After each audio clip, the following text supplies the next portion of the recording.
Bonjour.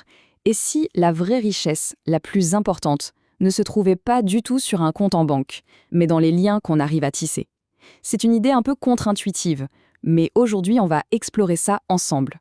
On va parler de la dette sociale, une sorte de monnaie invisible qui en fait détermine notre place dans le monde.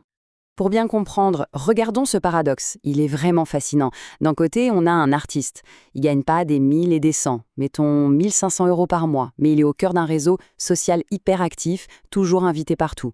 De l'autre côté, un agent de propreté. Lui, il gagne bien mieux sa vie, 2 500 € par mois. Mais socialement, il est quasi invisible, comme isolé. Comment on explique un écart pareil?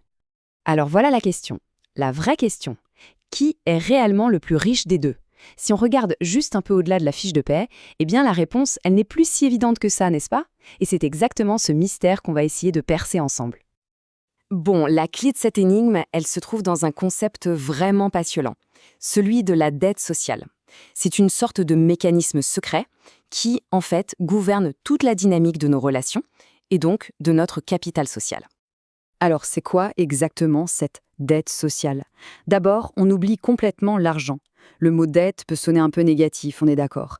Mais ici, il faut plutôt le voir comme un crédit, un actif relationnel. En gros, c'est ce lien très subtil qui se crée quand on apporte de la valeur à quelqu'un. Ça peut être une aide, une émotion, une idée. C'est cette monnaie d'échange invisible qui est vraiment le fondement de toutes nos relations. Et voilà, on touche au cœur du sujet. Le capital qui ouvre vraiment les portes, ce n'est pas le capital financier, c'est le capital relationnel. Et ce capital-là, il naît directement de la dette sociale qu'on arrive à générer. Il faut y penser comme ça. Chaque fois qu'on a une interaction qui a de la valeur, c'est un investissement qu'on fait. Ok, je sais ce que certains peuvent penser. Comparer ces deux métiers, ça peut sembler délicat, voire un peu maladroit. C'est pour ça qu'il est absolument essentiel de faire une distinction très très claire entre la valeur humaine d'un travail et son potentiel à créer du lien. On va aborder ça tranquillement. Il faut vraiment distinguer deux choses ici. D'un côté, on a la valeur morale. Et là-dessus, c'est simple. La dignité est la même pour tout le monde. Chaque métier a son utilité pour la société et chaque métier mérite le respect. Point. Mais de l'autre côté, il y a la valeur sociale. Et là, la réalité est un peu différente. Certains métiers, juste par leur nature, génèrent beaucoup plus d'opportunités de créer des connexions. Et c'est ça qui fait toute la différence. C'est vraiment ça le point crucial. Il ne s'agit pas du tout d'un jugement de valeur, mais simplement d'un constat factuel. Certains jobs, certains environnements de travail favorisent les interactions, la création de liens, tandis que d'autres, qui sont souvent plus solitaires, eh bien ils n'offrent tout simplement pas cette possibilité. Bon d'accord, maintenant que la théorie est posée, on va passer à la pratique. Comment est-ce qu'on la crée concrètement, cette fameuse dette sociale? Eh bien, il existe 3 grandes monnaies d'échange. Les voici, ces 3 monnaies de l'économie sociale. Premièrement, la dette fonctionnelle. Là, on est dans l'utilité pure. Deuxièmement, la dette émotionnelle, qui est basée sur le bien-être partagé. Et enfin, la dette symbolique, qui est un peu plus subtile et qui touche à l'inspiration. Commençons par la dette fonctionnelle. C'est la plus directe, la plus simple à comprendre. C'est tout simplement quand on aide quelqu'un concrètement. Ça peut être un dépannage, partager une compétence qu'on a, donner une info clé. On crée un lien qui est basé sur la confiance et sur l'utilité. La personne en face sait qu'elle peut compter sur nous pour quelque chose de précis. Ensuite, on a la dette émotionnelle. Celle-là, elle se crée quand on partage des moments positifs. C'est aussi simple que ça. Faire rire quelqu'un, l'écouter avec une vraie attention, partager un bon repas. C'est un peu la dette de la convivialité, si on veut. On laisse une trace agréable, un bon souvenir. Et pour finir, la dette symbolique. C'est la plus rare et peut-être la plus puissante. C'est quand on arrive à marquer l'esprit de quelqu'un, avec une idée, une vision, une création.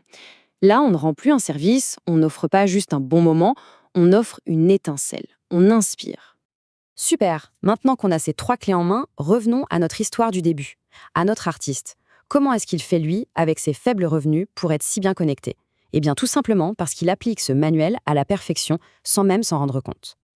Regardez, c'est ça qui est fascinant. L'artiste y génère en permanence les 3 types de dettes. Il est utile fonctionnellement à son milieu, il peut filmer un clip, donner un conseil sur un projet.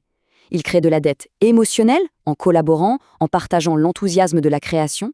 Et bien sûr, il génère de la dette symbolique en inspirant les autres avec son art. Résultat, son portefeuille financier est peut-être un peu léger, mais son portefeuille social, lui, est archi plein. Du coup, le bilan est sans appel. D'un côté, l'artiste a un capital social énorme. Ça lui ouvre des portes, ça lui amène des projets, des invitations. De l'autre, l'agent de propreté. Il a un bon salaire, oui, mais son travail, qui est très solitaire, ne lui donne aucune prise sociale. Il rend service à la société dans son ensemble, mais à personne en particulier. Et ce chiffre, 0, il est absolument crucial à comprendre. Le capital social, il ne peut n'être que des interactions personnelles, d'individu à individu. Un travail qui est utile à toute la collectivité, mais qui n'implique aucune relation directe avec des gens, eh bien, il ne génère aucune dette sociale. 0. Et donc aucun réseau. Voilà, c'est ça, la leçon fondamentale de toute cette analyse. La dette sociale, c'est ce qui nous rend connectables. C'est la raison pour laquelle les autres pensent à nous, nous appellent, nous invitent. Sans cette monnaie d'échange invisible, on risque de devenir socialement invisible, peu importe ce qu'il y a sur la fiche de paye. Alors, pour finir, une question pour la route, une question à se poser. Au-delà du travail, quelle valeur est-ce qu'on apporte aux individus qui nous entourent? Est-ce qu'elle est plutôt fonctionnelle, émotionnelle ou symbolique? Et le plus important, c'est de se rappeler que cette création de valeur, elle peut se faire absolument partout. Au boulot, bien sûr, mais aussi en famille, avec ses amis, dans une asso. C'est peut-être là, finalement, que se trouve la véritable clé d'un réseau solide.